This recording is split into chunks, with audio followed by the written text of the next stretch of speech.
Müzik kadar sohbeti de severiz. GTR Müzik Podcast'ine hoş geldiniz. Keyifli dinlemeler.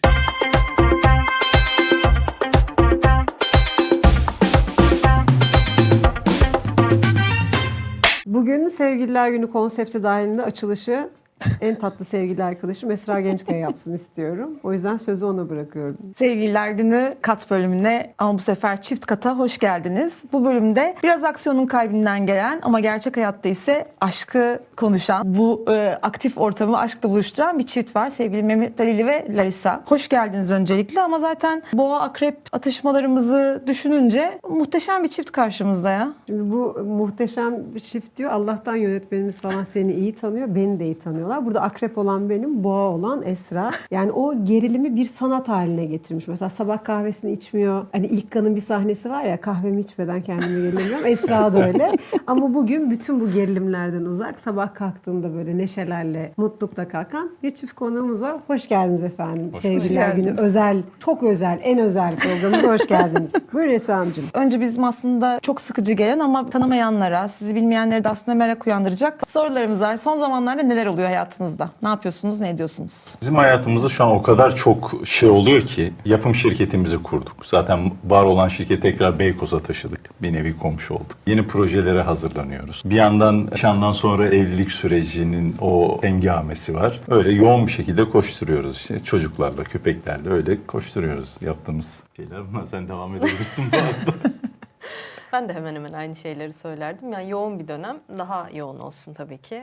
İş yapmayı seviyoruz, iş yapmak güzel. Ama yorucu ve çok hareketli, aksiyonel bir dönem bizim için. Ama memnunum, ben kendi adıma çok okeyim ya şu anki dönemde. Bildiğim kadarıyla sizin beraber oynadığınız bir projeniz yok değil mi? Beraber hayat bulmuş bir iş henüz görmedik. Göreceğiz inşallah. Böyle bir proje oluyor olsaydı eğer duyurulur. Böyle bir proje olsaydı bu ne tür bir proje olurdu? Yani böyle bir aksiyon mu? Romantik aşk mı? Yani çünkü bir bakıyorum romantik aşk gibi, bir bakıyorum aksiyon gibi de.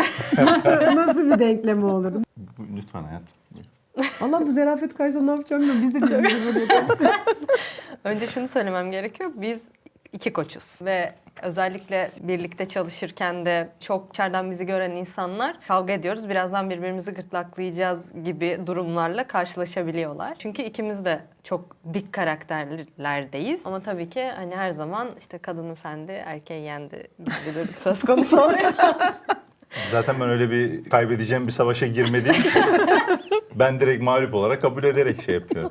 Ya biz aslında şöyle oldu. Hani birlikte bir projede birlikte olma durumumuz neredeyse olacaktı. Aslında yapımını ben yapacaktım Lara'nın bir projesinin. Tanışmamız öyle oldu. Aksiyon mu yoksa romantik komedi mi işte dram mı şeylerinde iki koç olduğumuz için sürekli tokuştuğumuz kısımda oluyor. Ben aksiyon çok seviyorum. Ama Türkiye'de ne yazık ki bunun bir karşılığı yok. Ve Lara da dram Drama seviyor. queen. Drama queen olarak. Ve aslında bunun ikisinin bir arada olduğu bir iş belki olabilir. Yine duyurulur buradan. Altı çizelim. Böyle gerçekten itişmeli, dövüşmeli ama bir yandan da ağlamalı, zırlamalı Mr. and Mrs. filan. Brown gibi bir şey olabilir Öyle bir O mesela. sizin Eğlenceli hayalinizdeki olur. proje öyle bir proje miydi? Yani sevgili Lara'nın projesi öyle bir proje miydi? Yok öyle değil. Bayağı böyle hardcore, Dram. drama, ağlamalı, salya sümük olmalı bir proje. Ama bunun içerisine yedirilebilir böyle bir şey. Ben bunu bir düşüneyim. Yani evet. Sistem için. Buyurun Esra Hanım. Böyle yapacağım. Teşekkürler. Çok sevdim. Lütfen önce siz buyurun. O zaman şimdi birazcık varsayımlarla gidiyorum. Bir gün aynı dizi ya da aynı filmde rol alsanız dengeleri nasıl kurardınız? Yani sette ve evdeki durumlar nasıl değişirdi? Ya da işte şöyle aranızda belki de şakalaşıyorsunuzdur. Ya sen benim kesin rakibim olursun falan gibi şakalarınız oluyor mu? Ya da olur mu? Ya şöyle oluyor genelde. Cevap verebilir miyim? Tabii ki. İnanılmaz bir bölüm Hayır, oldu. yoksa şimdi evdeki kısmının gerçek kısmını ben bildiğim için burada olabildiğince şey olayım. Çünkü evde daha şey olabilir diye. Neyse şu, biz hep böyle gerçekten kafa kafaya çok tokuşuyoruz. İnsanlar şey yapıyor, aman kavga ediyorlar konuşmayalım. Giriyorlar içeri, ne var be falan oluyoruz. Hani ondan sonra diyorlar ki bunlar artık birbirinin saçını başını yolacak. Biz yemeğe çıkıyoruz diyoruz, gayet normal. Kendi işimizde çözüyoruz onu. Sizin ilişkinizin dinamiği de bu demek ki. Ya ama böyle şey, bu tartışmalarımızın hepsi aslında işe hizmet ediyor. O bizim için çok güzel oluyor. Çünkü içinde bambaşka trikler ortaya çıkıyor. Bambaşka değişimler oluyor. İyi ki kavga etmişiz, tartışmışız ama bu gerçek kavga değil tabii işle ilgili. Bu da şey gibi, limonlu mu sirkeli mi turşu muhabbeti var ya. Turşudan açıldı gene konu. Hep onun gibi oluyor. O tatlı şeyi hep koruduğumuz için hiç o şey bozulmuyor. Ya aslında işe hizmet ediyorsa onun daha önde, benim daha arkada veya tam tersi durumlar için hiç öyle bir kaygımız, derdimiz yok açıkçası. Kendi adıma böyle söyledim ama... Aslında şöyle, bazı projelerde işte ikimizin de çok böyle muazzam yükseldiği projelerde genel olarak bir seçim yapıyoruz. İşte evet sen bunda oynayacaksan ben içini yapacağım ya da işte Mehmet Ali'nin bir seti oluyor ben tamam diyorum ben işte arkada durayım o zaman filan. Bunu kendi içimizde güzel bir şekilde dengelediğimizi düşünüyorum. Ha bu soru böyle bir soru mu? Kıskançlıkla alakalı bir Yok, soruysa yok. tabii oranın şeyini sen cevap verirsin artık bilemiyorum. Ben. Cevap vereyim mi gibi bir geldi o. Bir Ben mi de cevap şöyle Cevap de hakkım bir olduğunu durum var. düşünmüyorum bu konuda.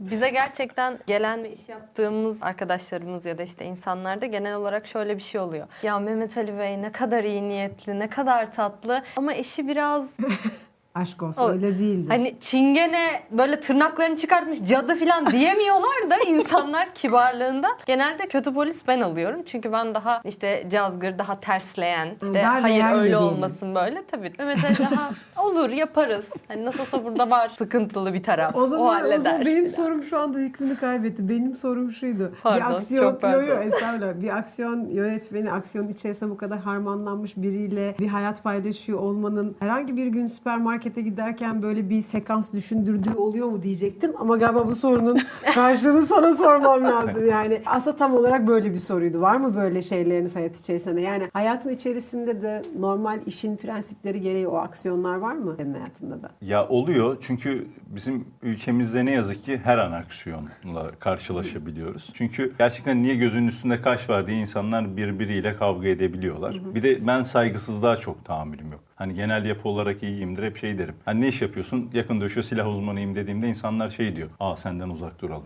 Ben de diyorum ki hayır bana daha yakın olun. Çünkü ben bildiğim için zarar vermem. En azından zarar vermeden o şeyi yapabilirim. Çünkü bilmeyen insan daha çok zarar verir. Ve şimdi saygısızlık olunca bunların bir sınırı vardır. Hani senin saygısızlığın artık bana veya çevremde sevdiğim bir insana geliyorsa ona dur demek zorundaymışım gibi hissediyorum. Tabii ki bu şiddette değil. Sözlü olarak genelde. Sizde şey de olur. var mı Lara bu işte silah, yakın dövüş falan bunlara ilgi alakanız var mı? Bende tüfek var. Çok çok severim. Hatta kısa bir anı anlatmak istiyorum. Memlekete gittik. Orada dedik ki bir işte poligon açılmış yeni. Oraya gidelim. İşte atış yapalım. Bir Karadeniz akşamı yapalım filan. Gittik hep birlikte. Tabii Mehmet Ali'yi iyi bildiği için hani akrabalar filan da hemen silahlar açıldı, gösterildi. İşte ne istersin abi, hangisini seçersin?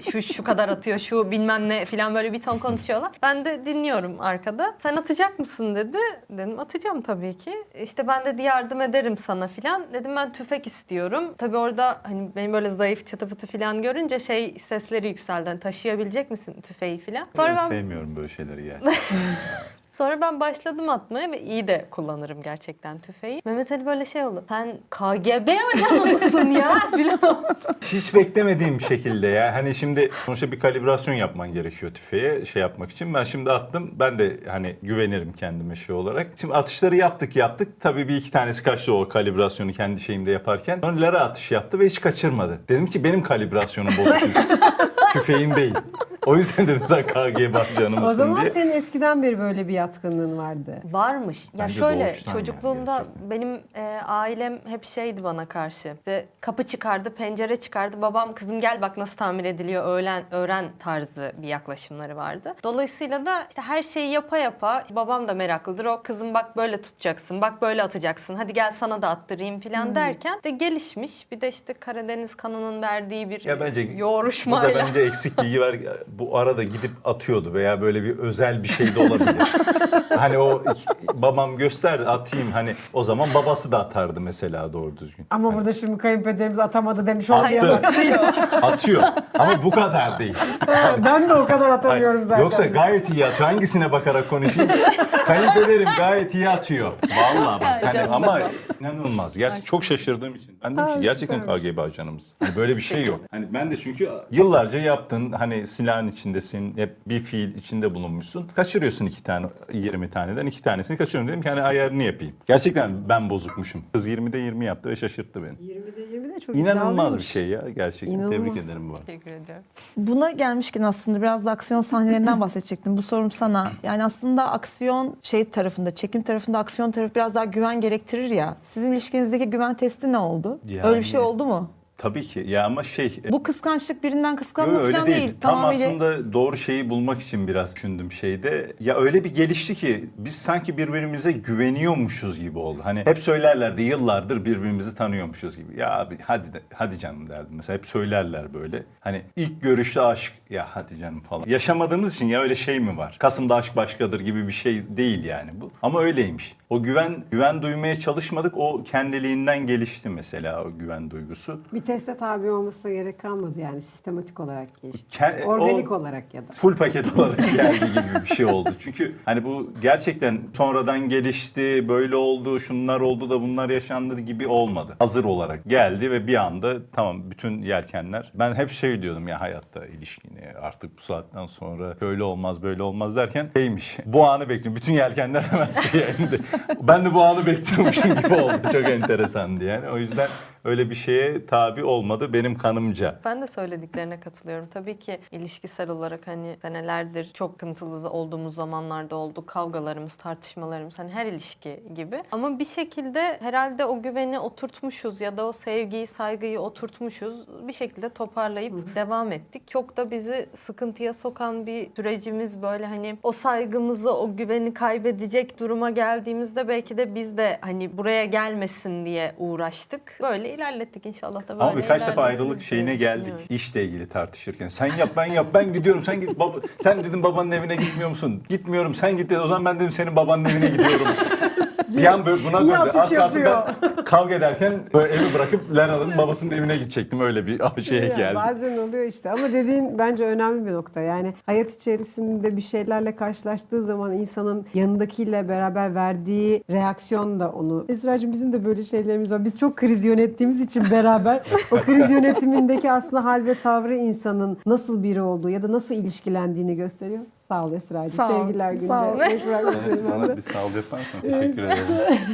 Biz böyle eve gittiğimizde böyle açıp bir dizi, bir sinema filmi izliyoruz. Ama tabii biz sizin gibi izlemiyoruz. Sizin izleyip ya şunu da biz oynasaydık ne tatlı olurdu dediğiniz bir filminiz, bir diziniz, gündem olmuş bir şey de, halihazırda olan bir şey de olabilir, bir proje de olabilir. Var mı böyle bir projeniz? Ya ben mesela geçen gün Adile'yi izledik. Ellerine sağlık çekenlerin de, fanlarını oynayanların. Hani şey dedik, şimdi bunlar Yeşilçam filmlerin bu remake'leri deniyor değil mi artık bunlara? Yapılan şeyde böyle hani parası değil olay. Orada olmak isterdik gibi bir yerde bir şey söyledim. Hani çünkü orada Yeşilçam'daki aktörlerin hiçbirine benzemediğimiz için ama hani orada atıyorum bir çay servisi bunlar bizim gocunacağımız şeyler değil. O güzel anın içinde olmak isterdik dedim ben daha en son Adile'yi izlediğimizde. Böyle bir şey güzel bir anı olarak kalabilirdi demiştim. O vardır bir tek. Onun haricinde başka bir şey için ben söylemedim ya. Şunda olsak bunda olsak diye. Evet ben de işte aynı şekilde konuşmuştuk. Ya ama Çünkü kendi işlerimiz için diyoruz mesela. Hani ikimiz bunda olur muyuz, olmasak mı gibi şeylerimiz Şeylere var. giriliyor. Anladım. bizde biraz şey var. Artık herhalde sektörün içinde olduğumuzdan kaynaklı bir şey izlerken hele Mehmet Ali'nin yaptığı bir şeyi izlediğimiz zaman ben onun başka bir şeyini eleştiriyorum ya da onunla alakalı yorum yapıyorum. Mehmet Ali de ya bu sahneyi diyor niye biz görmemişiz, kaçırmışız. Ya ben bunu niye böyle yapmışım falan diyor. Niye buradan İşte- bağlamışız? Çok şey olmuş falan. O kadar gerçekten bizim sektörde olunca film izleme zevkin olmamaya Seyir başlıyor. zevkimiz azaldı gerçekten. En son Acayip. şeye bağlıyoruz. Tamam kapat ya. Başka bir şey Ben bir de izleyelim. kendi oynadığım hiçbir işi izleyemiyorum. Çünkü yaptığım şeylerde şeye dönüyor. Burada bunu yapmasaydım, şurada şunu yapsaydım. Bir sonrakinde burada bunu yapmayayım, şunu yapmayayım gibi birkaç defa böyle olunca izlememe kararı aldım. Öyle bir şey gelişti. Yıpratıcı oluyor. Kendi kendimle savaşmaktan yoruluyorum öyle olunca. Dün tekrarını izliyoruz geçenlerde Ankara'da. Annem izliyor. Mehmet Ali'nin ölüm sahnesine denk geldi. Mehmet Ali arkasında, koltuğun arkasında. Annem de işte uzanarak izliyor. Tam öldüğü sahne oldu. Annem ağlıyor bir yandan. Oğlum! Ama Anne diyor kapat hani buradayım ya. Olmamış falan. ağlarsan Yani. çok kötü oluyor yani. Oluyor evet. Yani biz Oluyormuş. çok ağladığımız var ya Evet. bazı işleri izlerken sinirlendiğimiz gibi bazı işleri izlerken izlerken de de ağlıyoruz, ağlıyoruz. yani. Ben de dayanamıyorum öyle arkadaşlarımın. Bizim Mert paramparça oldu ya, Mert paramparça ettiler dizide. Sevgili Mert'ciğim dizide. Sonra dedi ki yönetmen arkadaşımız, çok sevdiğimiz bir arkadaşımız. Ya biz yeniden almak istiyoruz. Oğlum dedi, kıyma makinesine soktunuz ya adamı, nasıl alacaksınız yani, ve zor olacak biraz ama dedi. Neyse bu da böyle kötü bir anı olarak kaldı Evet. hafızalarda. Günün birinde birlikte bir karakteri, aslında bir karakter yaratacaksınız. Bu karakteri yaratırken ilişkinizi mi referans alırsınız, yoksa yeni bir denge kurar mısınız? Yeni bir dinamik oluşturur musunuz? Benim bizim ilişkimizden yola çıkartarak yazıp çizdiğim çok fazla hikaye var. Dolayısıyla tekrar yeni bir şey yapacak olsam herhalde artık bizden referans almazız. Yani çok aldım. Artık biraz yeni bir biz yaratırdım kuvvetle muhtemelen. Katılıyorum. Hani bir de şöyle bir versiyonu. Evet. Haklı. Çünkü yazdım. Hatta Doğru söylüyorsun. hani Şaka, hani işin şakası bir yana gerçekten öyle. Çok, ben katılıyorum. Çok doğru gerçekten. Söyleyebileceğim bir şey yok.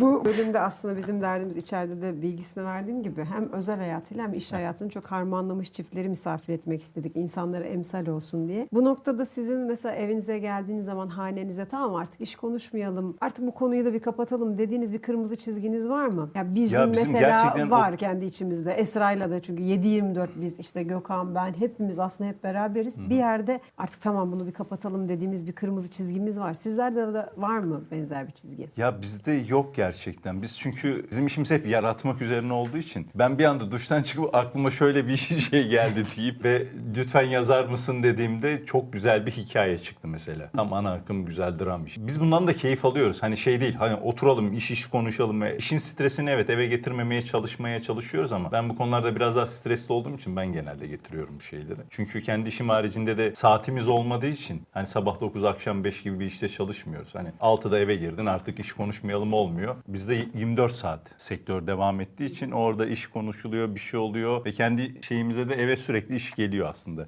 Dosyalarla geliyoruz, senaryo ile geliyoruz. Hiçbir şey yapamazsak, şirkette okuyamadık, eve gelip o senaryoları okuyup tekrar üzerine tartışıyoruz. O yüzden hiç şeyimiz yok, eve iş Kırmızı gelmez çizgi yok yani. Ya çizgimiz yok. Çizgimiz yok. Gerçekten çizgimiz yok. Hani rengi geçtim, gerçekten çizgimiz yok. Tabii yıpratıyor mu? Yıpratıyor ama bunu bu son zamanlarda daha dengeli hale getiriyoruz yavaş yavaş. Biz de öğreniyoruz. Hani çünkü biz de bilmiyorduk bunu ve öğreniyoruz. Yani eve iş getiriyoruz. Çizgisiz bir şey.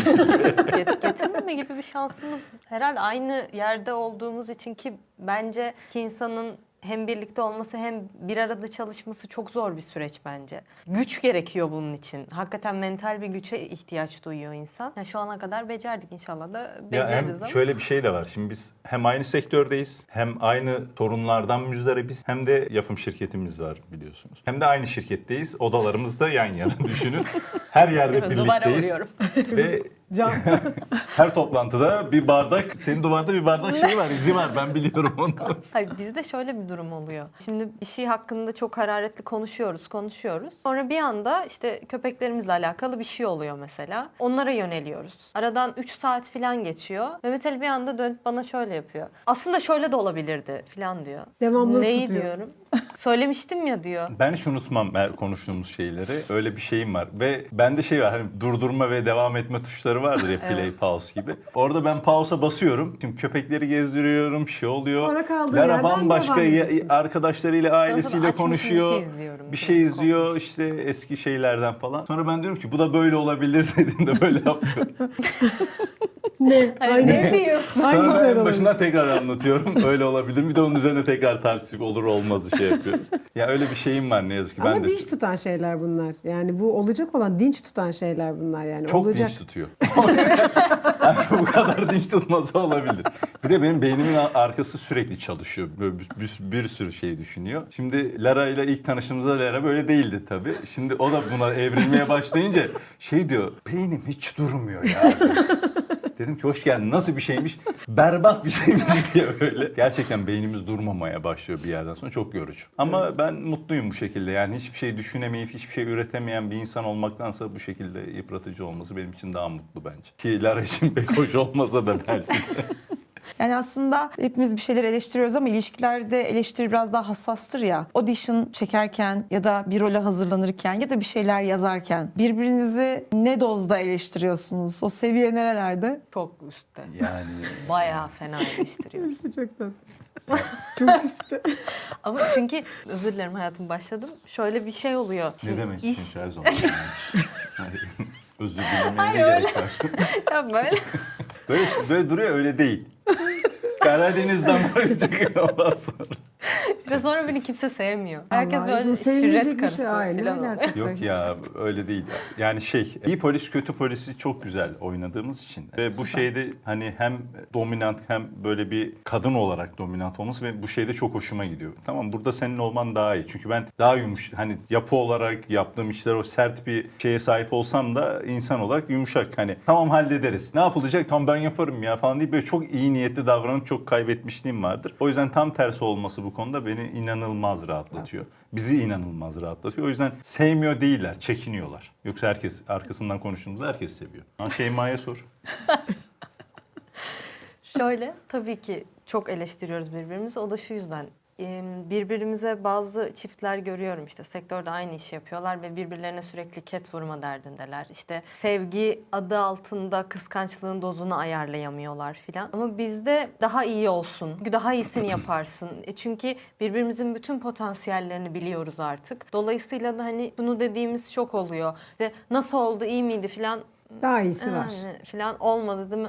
Ya da çok iyi bir şey olduğu zaman ben bir şey yapıyorsam ve beğenmiyorsam orada beni yüreklendirebiliyor. Gerçekten çok güzel oldu. Hani işte sen bir alttan anlamıyorsun çekil filan. Ya dolayısıyla birbirimizi O bana gelen sözler genelde. Yani ben çok iyi oldu diyorum, olmadı diyor. Oldu diyorum. Hani ben de izleyemiyor. Yıllarca da bu işi yapan biri oluyor. Gerçekten iyi oldu. Olmadı. Bizim böyle 15 dakika abartısız oldu olmadı birebir şeylerimiz var, inatlaştığımız. Sonra olmadığına ikna oldum, bir daha çektik. Peki hiç inatlaşmadığınız bir evrede bir karşılaşma hikayesi yazacaksınız. İkinize de soruyorum. Birbirinizle karşılaşma hikayesi yazacaksınız. Nasıl bir hikaye yazarsınız? Romantik mi? Yoksa aksiyonlu mu yine?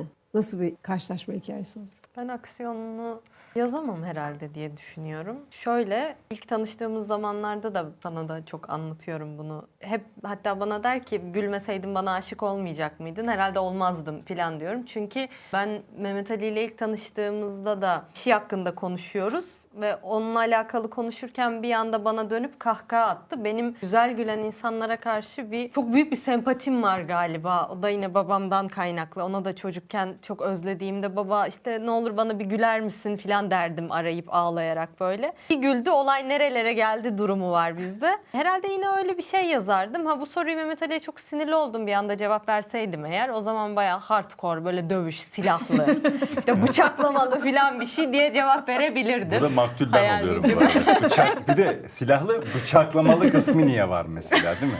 Hani aksiyon niye bıçaklıyoruz mesela? Ama öyle bir şey yapardım. Bence eğlenceli Ben olurdu. mesela böyle yağmur yağıyor düşün.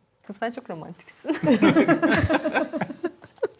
Ben bizi romantik bir yere tam koymadım. Böyle daha hardcore uçlarda bir şeye koydum. Bence de olabilir Yağmur- yani. yağmur yağ. Yağmur Siz yağar. yağmur İşte bir yağdırdınız. anda bıçak çıktı. Bir şey oldu. Anlamadım yani nasıl bir şey. Yanlışlıkla. Sonra yağmur yağdı. Sonra Şöyle düşün, tam böyle yağmur yağdı. Yağmur yağdı değil, yağmur yağdı. Yağmur yağıyor. İşte ben arabayla geliyorum. Tam sen çıkacaksın. Benim- Şemsiyen yok. Kore filmleri de vardı ya. Japon filmleri de vardı ya. Ben arabadan şemsiye çıkardım veriyorum. Onun gibi bir şey yani, yazabilirim. Şu an mı yazayım? Hayır canım, merak ettik sadece. Ya da ben daha Romantik. klişeler bence çok güzel. Romantik klişeler güzel yani. Hani kim ne de ya bu klişe diyorlar ya şimdi ne kuşağı. jenerasyon, ne kuşağı, Z kuşağı.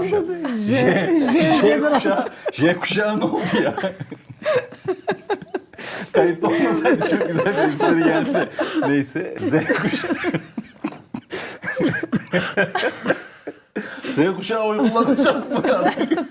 Neyse, onlar klişeleri sevmeseler de ben seviyorum. Özellikle Japon filmlerinde falan hani bu renkler, işte yağmurlar, bu şeyleri acayip seviyorum yani, bu tarz romantik. Öyle bir karşılaşma hikayesi olur. Mükemmel olur böyle yani. 1930'lar 40'lar bir şey olmaz mıydı? İşte tam Böyle şemsiye Mustafa çevirmeli. Kemal'in olduğu zamanlar böyle tam 1920'ler falan, o dönemler mükemmel Evet, çok olmuş güzel yani. olurdu. Böyle Romantik şey- ama o dönemin romantiği çok güzel. Hani Evet. çünkü o dönem çok kaliteliymiş, her şey kaliteliymiş. giyimler, insanlar. Şimdi bu dönemde de var kaliteli insanlar da şey anlamında değil. O şeyi seviyorum yani. Klasiği daha çok seviyorum. O zaman son sorumla izin Sor. veriyorsan Hadi son sor. sorumu soruyorum. Sor. Bugün kapanışı ben mi yapacağım? Sen yap bugün kapanışını. Ben açılışı ben yaptım. Bugün de Bakacağız. kapanışı sen yapabilirsin. Bakacağız. Değil mi? Sevgililer Günü özel bölümündeyiz. Bununla da ilgili ufak bir sorum var size. Hediye almaktan çok görmek isteyeceğiniz ne olurdu? Yani Sevgililer Günü'nde böyle illa bir hediye, romantizm falan vardır ama ekstra sizin bunların ben- haricinde görmek istediğiniz şey ne olurdu? Şeyi de sevmiyorum. Hani özel günlere çok fazla anlam yüklenmesini seven bir insan değilim. Her gün bir özel bence. Hani Sevgililer Günü, işte 14 Şubat o Sevgililer Günü. İşte yılbaşı. Yani bence bir tek yılbaşı, doğum günü de değil. Yılbaşı belki. Hani yıl değişiyor diyor o da. Hediyeyle ilgili de ben gerçekten hediyeyi hani böyle kişinin kendisi daha değerli geliyor bana. Bana mesela doğum günümde hediye almadan gelse olması bile benim için değerli olur. Hani bir pasta üfleyelim, o şeyleri de sevmiyorum. En çok tartıştığımız konulardan bir tanesi. Ama kişinin kendisinin orada varlığı benim için yeterli. Hani illa bir hediye olsun, şu olsun, işte şu marka olsun, öyle hiçbir derdim yok. Hediye ile ilgili şeyim yok. Kendisinin olması benim için yeterli. Onu görsem daha yeterli benim için. Yani sizi demek istedim. Teşekkür ederim. Ya benim için de aynı şey geçerli. Evet, bir onunla olayım. Güldüğümüz bir anda olayım. Dünyanın neresinde olduğum çok fark etmiyor. Ama farklı bir yerde olabiliriz yani. Çünkü niye olmayalım? Gibi. Hani dışarıda Mesela. bir yerde olabiliriz. İşte Mesajı aldın Neden mı? evde olmuyor? Yani mesajı Bana aldın gerek mı? yok. Mesajı aldın mı? İşte. Ama şöyle, ben çünkü Alman özel mı? günlere önem veririm. Severim. Ya bu şey değil. Mutlaka bu olmalı, işte bana gidip mutlaka şunu almalısın gibi bir yerden değil. Ama Neden anı olmasın? biriktirmek. Ya bu bizim ikimizle alakalı bir şey yani. Evet. Daha çok anı biriktirmek. Çünkü hani sürekli 24 saat işte evde, 24 saat şirkette vesaire değil de hayatımıza yeni anılar katmak üzere. Biz de Zaten özel şimdi günleri severiz ama yaklaşıyor. kadınlar özel günleri severler. Yani illa bir şey olmak zorunda değil ama bir şeyler olmalı yani. Bir şey, Bu illa bir şey. önemli, bu önemli bir anekdot. İlla bir Öyle şey değil olmak mi? zorunda değil. Tabii. Ama bir şey olmalı. Biz hatta şöyle bütün arkadaşlarımızla da böyle özel günler öncesinde mutlaka işte Hıdrellez'se mutlaka toplanırız. Bir Zaten şey- mecbur doğum günüm çünkü. Zaten saçmalamayın Esra doğum günü zaten toplanır Gerçekten ama benim de. 1 Mart. Yok 5 Mayıs. Hıdrellez. Ha şey Cemre. atlama. Evet. Neydi? Atlama. Biz her yani konudan bağımsız mesela yılbaşından önce mutlaka hep beraber buluşuruz. İşte herhangi bir özel gün, kendimize göre özel günler belirleriz. Ben çok severim zaten. Bana toplaşmaya bahane olsun zaten yani uzun masaya bahane olsun. Ben çok severim. Hediye alıp vermeyi de çok severim. Yani hediyenin sorunun şeyine gelecek olursak sizin için de öyle olduğunu eminim. Hediyenin amacı zaten önemli. Yani Evet. şeyi değil, büyüklüğü, küçüklüğü mevzusu değil ama onu düşünüyor olmak çok tatlı. Şeyleri çok seviyorum o noktada. Bazen giriyorsun böyle Instagram'da önüne düşüyor. Ya şöyle bir şey yapmış falan. Ay ben bir ağlıyorum onlara. O hediyeyi düşünmüş, onu öyle yapmış. Bir mutlu olmak ben. Biliyorsun yine kapanışı sana bırakacağım için uzun cümleler kuruyorum. Ya tabii ki hediyeler güzel. Ben kendim için söyledim. Hani ben hediye olmasa da olur. Düşünülmesi tabii ki güzel. Her insan mutlu olur. Vallahi biz geçen sene Mehmet Ali'nin doğum gününü işte sevgili proje koordinatörüm ben ve eşi kutladık Mehmet Ali'nin doğum gününü. Üçümüz dışarı çıktık. Mehmet Ali de sonra bir ara geldi yanımıza ama Mehmet Ali'nin doğum günüydü. Ay sen bayağı iyisin ama. Ya şey Ama derler hani ya. benim doğum günümü de kutlamayalım. Hani zaten yaş atıyor. Hani ileriye doğru gidiyor. Hani anladın mı? Hoş değil. Şimdi ben şöyle tam yaş 40'ı geçiyor ve şimdi hala hep şey derdim küçükken. Bu bizim kendi yaşıtlarımızda hep vardır. 30 yaşında bir insan gördüğümüzde bir abi de olsun, amca ne kadar yaşlı falan derdim. Ben ondan daha büyüğüm mesela o dediğimde ve bunu kabullenme şeyi çok farklı. Şimdi yeni bilimsel araştırma çıkmış. Ergenlik 60'a 70'e kadar gidiyormuş erkeklerde. Biz bunu tartıştık ama yani. Biz mi Z kuşağı mıyız? İnanılmaz. Yaşlı mıyız? Ya Gerçekten Esra'ya öyle. göre biz Değiliz. genciz mesela. Bence de genciz. Yani ben öyle hissediyorum ve bunu da Zaten işte genciz. şu kadar oldum bilmem kaç tane mum. Abi koymayın. Hani bunu benim görmek zorunda değilim yani.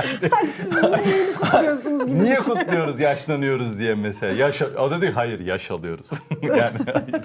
Ya şey değil. Benim doğum günümde bunlara gerek yok. Buluşalım, eğlenelim, konuşalım. Ama ben hediye alırım ama mesela diğer arkadaşlarım doğum gününde. O şeye dikkat Onlarınkini ederim. kutlamak sana iyi geliyor o zaman. Hayır. Onları yaşlandır. Çünkü onlar veya işte Lara seviyor bunu. Bu benim de hoşuma gidiyor mutlu olduğu için. Ama hani gerçekten doğum günü yaşattığı için çok hoşlaşmıyor. Benim evde mesela Mehmet Ali'nin bana doğum günümde almış olduğu, 10 yıl önce doğum günümde almış olduğu boks eldiveni hala duruyor. Hatırlıyor musun benim evdeki boks eldiveni? Pembe. Evet, onu Mehmet Ali mi Evet. almıştı? Benim Biz boks sabah eldivenim 7'de yok. 7'de buluşup ders yapıyorduk. ders yapıyorduk. Kickbox Vay dersi be. yapıyorduk. Ne güzeldi o günler değil mi? O boks Bizim hep eldiveni konuklarımızın çok eskiden beri tanıdığımız arkadaşlarımızın oluyor Bizim olması. 15 yıl olmuş. Tabii. Efendim bugün Sevgililer Günü özel bölümümüzde sevgili Mehmet Ali ve sevgili Lara bizlerle beraberdi. Onların güzel kariyerleri ve güzel ilişkilerini birazcık konuştuk. Sizin Sevgililer Günü'yle ilgili söyleyeceğiniz bir şey var mı? Ya da bu sektörde olup bu sektöre girecek olan genç arkadaşlarımıza tavsiyeleriniz varsa alalım. Yoksa ben yine kapanışı sevgili Esra'ya bırakacağım. Bırakmadan hemen. Ben söyleyebilirim. Gerçekten Mehmet Ali evet hayatımda olduğu için ve tanıdığım için iyi ki o dediğim bir adam. Çok görüyorum. Bir şey söyleyeceğim ya, öyle başladı ki iyi ki dediğim adam ama gibi gelmedi. Ama gibi geldi. Sana değil ama şöyle bir şey var.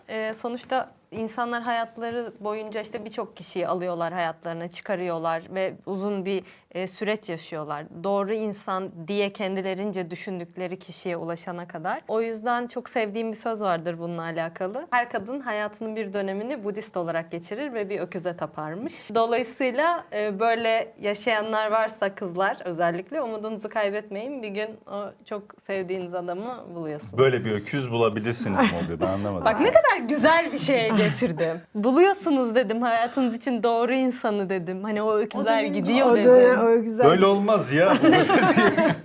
Şimdi tartışmaya başlasak.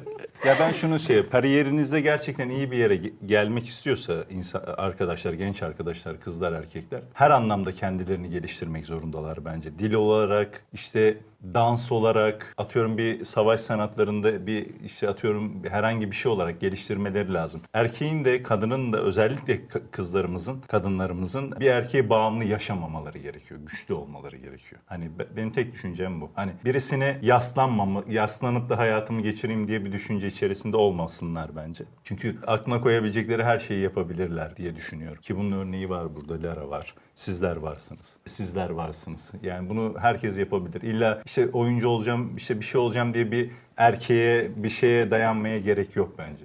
İsterlerse, gerçekten isterlerse ve bunun için emek sarf ederlerse istedikleri noktaya çıkabilirler diye düşünüyorum. Her başarılı erkeğin arkasında kadın vardır. Her başarılı erkeğin arkasında kadın vardır.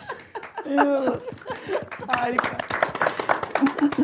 Ya ben kapatayım. Tabii ki. Sevgili Mehmet Ali ve Larissa'ya çok teşekkür ediyoruz. İyi ki geldiniz.